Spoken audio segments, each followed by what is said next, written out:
Politics वाला आओ राजनीति करें। दूसरों को नसीहत, खुद मियां फजीहत।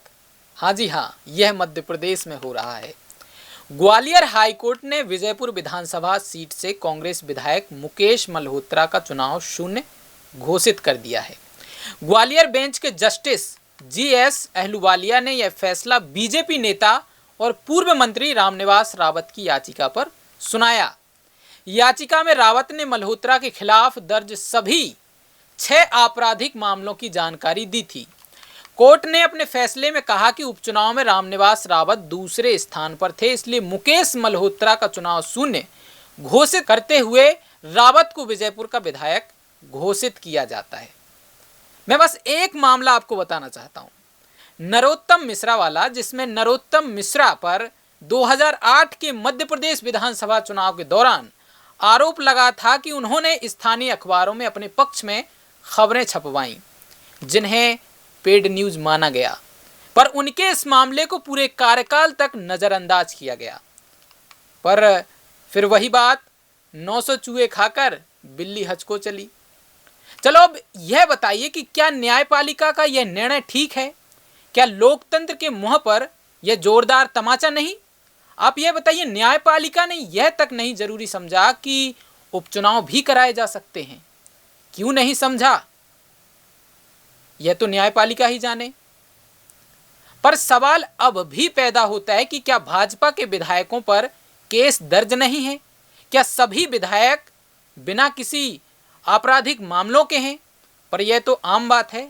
हम आप अक्सर कहते हैं, नेता बनने के लिए कई लोगों की पीठ को पायदान बनाना पड़ता है, तब जाकर कुर्सी हासिल होती है, और यह कहने में किसी को कोई गुरेज नहीं होना चाहिए। यही हकीकत है, इसमें कोई दो राय नहीं है। पर आप ये देखिए कि भाजपा में कितने नेता दूध के धुले हैं, आप उन पर कोई एक्शन नहीं लेते। पूरा कार्यकाल चलने तक केसेस के बारे में कोई बातचीत नहीं होती, लेकिन वहीं बात की जाए इस मामले की तो विपक्ष के नेताओं ने उनकी विधायकी छीन ली। ये तो जनता का जनादेश ठुकरा दिया गया है। यह सरकार कैसे कर सकती है? कैसे न्यायपालिका कर सकती है?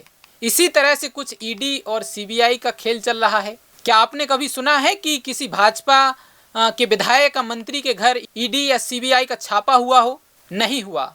अब ऐसा तो है नहीं कि सभी मंत्री विधायक गंगा की तरह पवित्र हैं बीजेपी वाले। आप मध्य प्रदेश को ही ले लीजिए, मध्य प्रदेश विधानसभा में लगभग 230 में से 90 विधायकों पर गंभीर केस दर्ज हैं, जिनमें से लमसम आधे विधायक मंत्री भाजपा के हैं।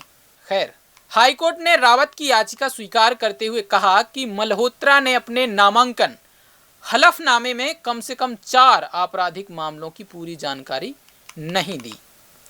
याचिकाकर्ता की ओर से पैरवी कर रहे वरिष्ठ अधिवक्ता एमपीएस रघुवंशी के अनुसार सुप्रीम कोर्ट कई बार यह स्पष्ट कर चुका है कि चुनाव लड़ने वाले उम्मीदवारों के लिए अपने आपराधिक रिकॉर्ड की पूरी जानकारी देना अनिवार्य है। अदालत ने पाया कि इस नियम का पालन नहीं किया गया, इसलिए मल्होत्रा का चुनाव रद्द कर दिया गया। इसके साथ ही उपचुनाव में दूसरे स्थान पर रहे रामनिवास रावत को विजयपुर से निर्वाचित विधायक घोषित कर दिया गया।